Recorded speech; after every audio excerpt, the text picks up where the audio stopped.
Tonight on Global TV News Prime, All Progressives Congress fixes national chairman nomination form at 10 million naira ahead of its national convention. In business, federal government allocates 881 million naira to boost non-oil exports. On the foreign scene, United Nations to deploy ceasefire monitoring mission in eastern region of Democratic Republic of Congo. And tonight in sports, Nigeria Cricket Federation begins search for new coach. Hello everyone, a very warm welcome to all our viewers in Nigeria and around the world to News Prime on Global Television, coming to you live from Nigeria's capital, Abuja.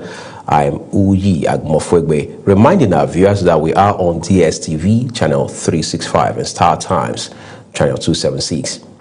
Tonight, we begin by telling you the All Progressives Congress APC has fixed the cost of nomination and expression of interest forms for aspirants seeking the position of national chairman at 10.1 million naira ahead of its national convention scheduled for next month. The details contained in an adjusted timetable for the party's congresses and national convention released in Abuja by the APC National Organizing Secretary Suleiman Mohammed Agugu, saying the nomination form for the national chairman costs 10 million naira, while the expression of interest form for national working committee positions cost 100,000 naira.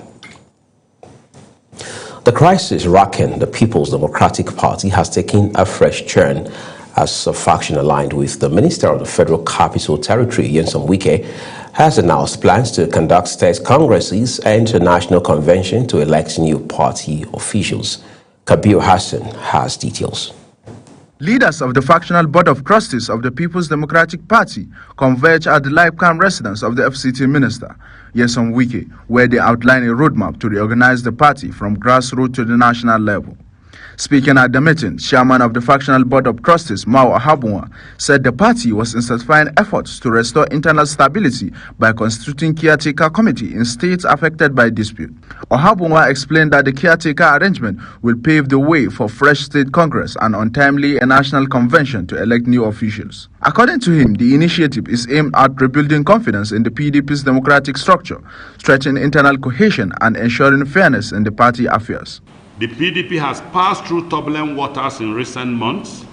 Internal disagreements, leadership disputes, and legal contexts that have tested our cohesion.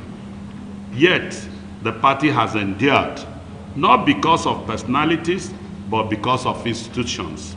Not because of noise, but because of restraint. Not because of force, but because of fidelity to constitutional order. The Board of Trustees also pledges full support for the Abdurrahman Mohammed-led National Caretaker Committee, insisting that the party activities must strictly comply with the PDP constitution and established guidelines. Ahabunwa noted that the board has a moral responsibility to stabilize the party, urging members to place a collective interest above personal ambition as reforms deepen across the states. The decisions taken at various levels of the party, particularly the cautious approach to the conduct of congresses, must be properly situated within this framework. The delay in congresses was not an abdication of responsibility. It was a deliberate act of institutional caution, born out of respect for our rules, for pending judicial processes, and the supremacy of the rule of law. The crisis within the PDP escalated following a parallel national convention organized by a rival faction aligned with Oyo State Governor Seyi Makinde in Ibadan, which produced a separate national leadership. The Wike-led faction is currently in court challenging the legality of that convention and seeking for its nullification. With both blocs preparing for a separate Congress and convention, the struggle of control of Africa's largest opposition party appears far from over, further deepening divisions within the People's Democratic Party as it continues to grapple with prolonged leadership tussles and legal battles. Kabir Hassan, reporting for Global TV News. Kabir Hassan, thank you so very much. The Independent National Electoral Commission, INEC, has convened a forum for media executives, producers, reporters, and on-air personalities in Abuja as part of efforts to strengthen responsible election reporting and combat misinformation. Ubong Usoro now reports. The one-day forum, held in Abuja, brought together journalists from across the Federal Capital Territory to deliberate on the media's role in safeguarding Nigeria's democracy. Welcoming the participants, the resident electoral commissioner for the FCT, Malam Aminu Idris, emphasized that credible elections depend largely on accurate, ethical, and professional media reportage. As the election approaches, the media will play a decisive role in the areas of voter education and public enlightenment, countering misinformation and disinformation, providing factual, balanced and issue-based reporting, and supporting peace through responsible headlines and narratives. In his remarks, the National Commissioner and Chairman of the Information and Voter Education Committee, Malam Muhammad Aruna, warned against the dangers of misinformation and disinformation, particularly during the election periods. He noted that false information has the capacity to erode public trust and undermine the credibility of elections. On the state of our readiness for the federal or the FCT area council election coming up on the 21st of this month, your presence here today underscores the shared responsibility we bear in safeguarding Nigeria's democracy. As the rec said, the timetable and schedule was first published a little over a year ago, and we've since concluded 10. The chairman of the Nigeria Union of Journalists FCT chapter, Ms. Grace Ike, in a goodwill message, called for continuous engagement between INEC and media practitioners to strengthen voter education. Elections are not won only at polling units. Elections are also won and lost in the information space. In today's Nigeria, misinformation spreads faster than facts, and if left unchecked, it can poison public perception, undermine trust in institutions, and threaten the peace we all desire. Presentations at the forum focus on elections in the age of misinformation, INEC's technological innovation, including the BVAS and IREF provisions of the Electoral Act 2022, voting procedures, and updates on the online media accreditation. INEC says the forum is part of its commitment to transparent elections and sustained collaboration with the media. Ubon Usoro for Global Television News. Minister of the Federal Capital Territory, Nyesom Wike, has brokered a late-night truce with Nigeria Labour Congress and the Trade Union Congress, bringing an end to the strike that paralyzed part of Abuja. The development is paving the way for workers to return immediately. The agreement was reached after over 3 hours of negotiations chaired by the Senate Committee on the FCT. The Senate has moved to strengthen Nigeria's emergency healthcare response, calling for compulsory stocking of anti-venom and other life-saving antidotes in hospitals across the country. Lawmakers say the move is critical to preventing avoidable deaths, especially in high-risk communities prone to snake bites and similar emergencies. National Assembly correspondent Aniete Patrick now reports. The resolution followed the points of order raised by Senator Idiat Adebule, representing Lagos West, who drew attention to the tragic death of young Nigerian Ifunanya Nwangene after a snake bite incident. Emergency medicines in both public and private school hospitals in order to prevent avoidable death and irreversible health complications. The Senate unanimously backed the proposal, urging that compliance with minimum anti-venom and antidote stock requirements be made a prerequisite for licensing new hospitals and renewing existing operating licenses nationwide. Be proactive as a government. I see no reason why most of our medical centers and hospitals all over the place shouldn't have medication for snake bites.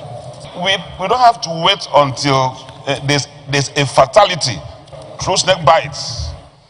This is a lesson for us to be proactive, that we must take healthcare very serious.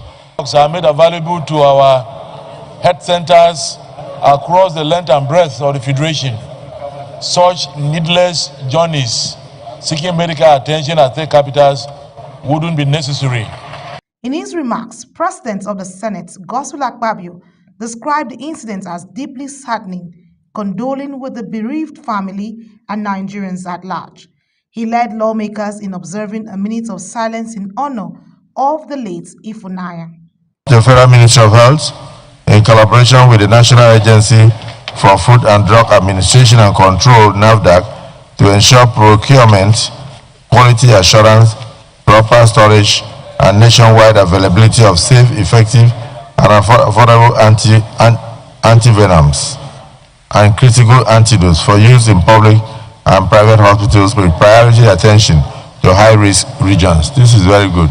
The Senate says the resolution is aimed at closing critical gaps in emergency care and ensuring that preventable deaths from snake bites and similar incidents are drastically reduced across the country.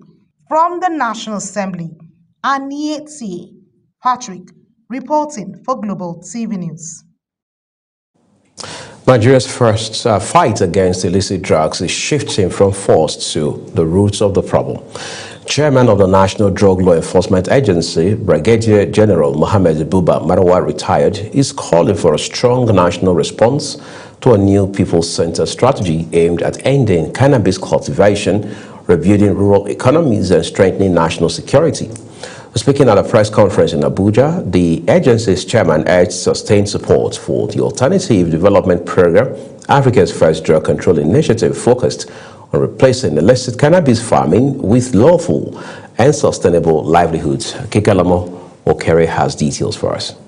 Official data shows that over 14 million Nigerians use psychoactive substance, with cannabis accounting for more than 75% of illicit drugs seized by NDLEA in the past 5 years. NDLEA Chairman Brigadier General Buba Marwa, retired, says the alternative development models goes beyond crop substitution. It strengthens rural economies, reduces pressure on law enforcement, promotes peace in crime-prone communities, boosts food security, and improves Nigeria's global standing in drug control cooperation. The pilot scheme, recently launched in the 3 cannabis-producing communities in Ondo State, marks a major departure from enforcement-only approaches to drug control. The communities openly renewed their hope in Nigeria and restored their confidence in government. They recognize that alternative development offers a dignified and lawful source of income for farmers, reduction in poverty and vulnerability, especially among rural households, improved food security through the introduction of viable alternative crops, and enhanced community stability and safety. The NDLEA chairman called on all stakeholders, federal and state government, traditional rulers, development partners, the private sector, civil society, and the media to back the initiative for nationwide expansion. He also urged communities affected by illicit drugs cultivation to embrace the program and partner with the agency in building lawful and secure livelihoods. By replacing cannabis cultivation with sustainable agricultural and economic opportunities, the program directly tackles the root causes of drug production rather than merely treating the symptoms. The NDLEA chairman expressed confidence that replacing cannabis farms with sustainable agriculture and value chain opportunities will tackle the root cause of drug production, reduce poverty, and restore trust between government and rural community, as the Alternative Development Program may be the game changer in securing a safer, healthier, and more prosperous Nigeria. Kikalamo Okere, Global Television News. Thank you so very much, Kikalamo. The Tertiary Education Trust Fund, TED Fund, has officially laid the foundation stone for a new Center of Excellence in Public Governance and Leadership at the Yakubu Gowon University of Abuja. The The facility is expected to become a national hub for training future leaders from across Nigeria and beyond. Global Television's Priscilla Obasi was there for us. The foundation stone laying ceremony took place at the center site in Jahi, Abuja, drawing university administrators, education stakeholders, and development partners. Executive Secretary of TED Fund, Sonny Echono, described the project as part of the fund's commitment to strengthening institutions through strategic infrastructure and capacity development. He urged the contractors to execute the project according to approved specifications, timelines, and world-class standards, stressing accountability and value for public funds. Well, we are here for the foundation laying ceremony of the Abuja Leadership Center. It's a TED Fund sponsored Center of Excellence on Leadership and Governance. And this is a center that we hope will not only help to produce great leaders for this country, but it will also provide a venue where leaders from other parts of the world will come here and share their ideas, give us advice, and also make declarations that will have global, that will reverberate throughout the globe. Vice Chancellor, Yakubu Gowon University, Professor Hakim Fawehimi, expressed gratitude for TED Fund's continued interventions in tertiary education, saying the Leadership Center will be a key platform for training, policy dialogue, and enhanced governance practices. We've come to set up a national hub where research and training in these areas will be intensified. Many thanks powered by TED Fund, but under the auspices of their university, the University of Abuja, and now Yakubu Gowon Universities. Also speaking, the director of the Abuja Leadership Center said the project represents a major step in institutional growth and leadership capacity development, expressing confidence that the facility will deliver lasting value to the nation. Its permanent sites will provide a befitting environment for training, research, innovation, engagement that will shape leaders across the public and the private sectors. The officials said that the center will serve as a dedicated training hub for aspiring leaders, including political leaders, public servants, and professionals at national and international levels. Construction of the center is now underway, and it is expected to stand as a landmark facility for leadership development, shaping future policymakers and strengthening governance capacity in Nigeria and beyond. Priscilla Obasi, reporting for Global Television News. Imo State Police Command says it has intensified operations against criminal activities across the state, leading to the arrest of 25 suspects and the recovery of arms, drugs, and other exhibits within the first month of 2026. Commissioner of Police AIG Aboki Danjuma disclosed this through the Police Public Relations Officer, DSP Henry Okoye, during a press briefing at the Anti-Kidnapping Unit in Owerri. Our correspondent, Amarachi Ibe, has details. The Commissioner of Police, who was represented by the Imo State Police Public Relations Officer, says the arrest followed intelligence-led operations targeting kidnapping, armed robbery, cultism, drug trafficking, murder, and other violent crimes across the state. Items recovered include assault rifles, ammunition, vehicles, motorcycles, and about 1,200 kilograms of substance suspected to be cannabis sativa. We also recover a total of 2 vehicles, which you can see, a total of 400 suspected stolen tires, as well as other stolen properties, 3 motorcycles, 4 arms, and 26 rounds of live cartridges, amongst other ammunitions.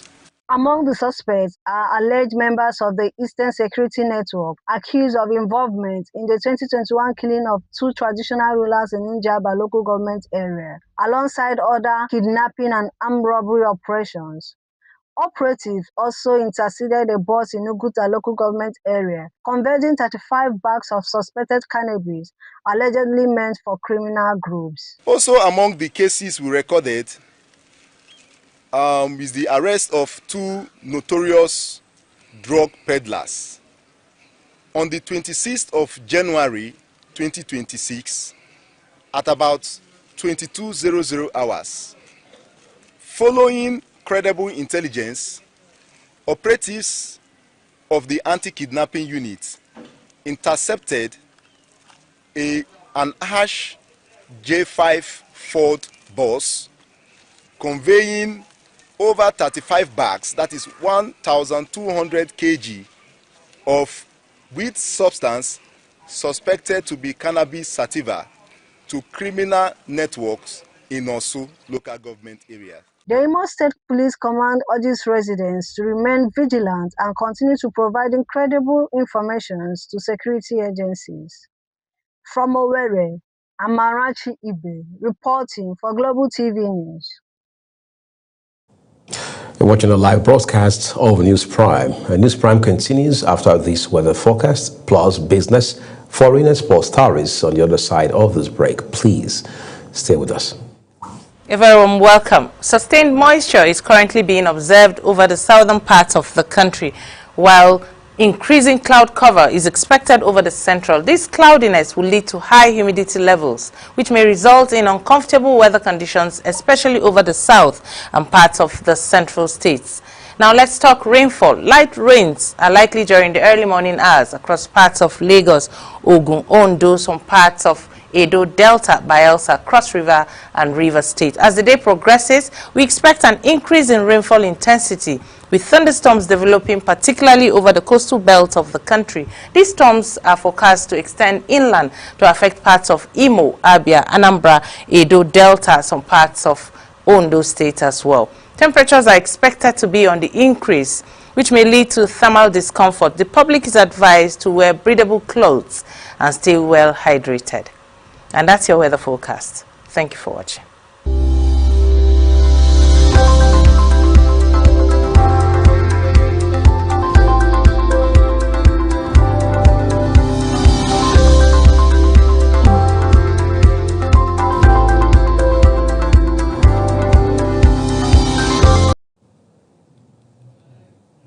Well, thank you for staying with us.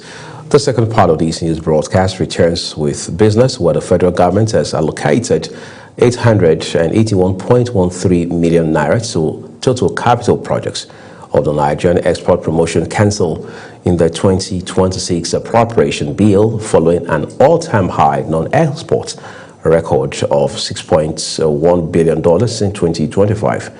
Data from the 2026 budget proposal submitted to the National Assembly showed that the allocation targets institutional strengthening, export infrastructure, certification, market access, and value chain development across the 6 geopolitical zones.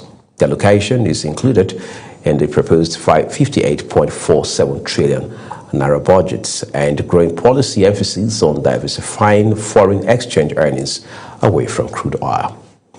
The federal government has moved to end the practice of carrying electricity subsidy costs alone, announcing a framework that will spread the burden across federal, state, and local governments from 2026.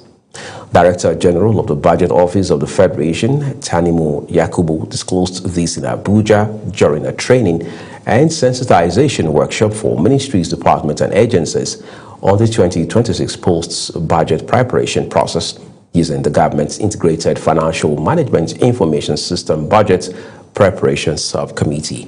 He said President Bola Tinubu had directed that electricity subsidy costs be made explicit, tracked, and fairly shared across tiers of governments, warning that the current approach creates hidden liabilities and recurring crises in the power market.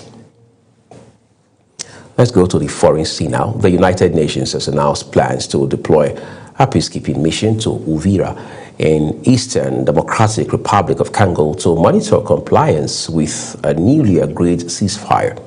Qatari mediators said the move follows talks in Doha, Qatar, where representatives of the Congolese government and the M23 rebel group agreed to establish a mechanism for monitoring a permanent ceasefire. The UN mission, expected to arrive in the coming days, is seen as an initial step towards stabilizing the conflict-hit region. While the exact deployment date remains unclear, preparations are underway, with Guatemalan troops assigned to the mission already departing their home country. Sweden and Denmark have announced that they are procuring air defense systems worth $290 million for Ukraine as the war-torn country struggles to fend off massive Russian bombardments. Defense ministers of both countries stated during a press conference that Sweden will contribute a higher chunk and Denmark will make the remainder available to supply Ukraine with the Tridon Mk2 mobile anti-aircraft artillery system. Danish Defense Minister Troels Lund Poulsen said the donation would strengthen Ukraine's air defense capacity, which he noted has been under severe pressure in recent months. Swedish Defense Minister Per Johnson described the facility as a platform that can take out cruise missiles and long-range strike drones, with capability that the Ukrainians need due to increase of Russian long-range strike capabilities. Johnson also stressed that it is a new system developed at what he called a record pace. So Sweden and Denmark jointly are strengthening the Ukrainian air defense capabilities with the Tridon system. It's an investment of about 2.6 billion Swedish krona. We're very grateful that Denmark is providing almost 500 million into this endeavor. This is a platform that can take out cruise missiles and can take out long-range strike drones, and it's a capability that the Ukrainians needs due to the Russian increase of the Russian long-range strike capabilities.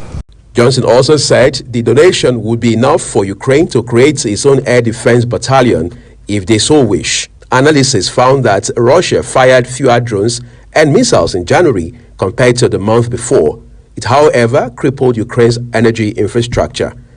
The most serious electricity, heating, and water outages of the nearly 4-year war have pushed the country towards a humanitarian crisis. Now time to take a look at sports for you. The Nigeria Cricket Federation has commenced the search for a new head coach and high-performance manager for the men's senior national team, the Yellow Greens, just 1 week after the departure of former Kenya International Steve Tikolo.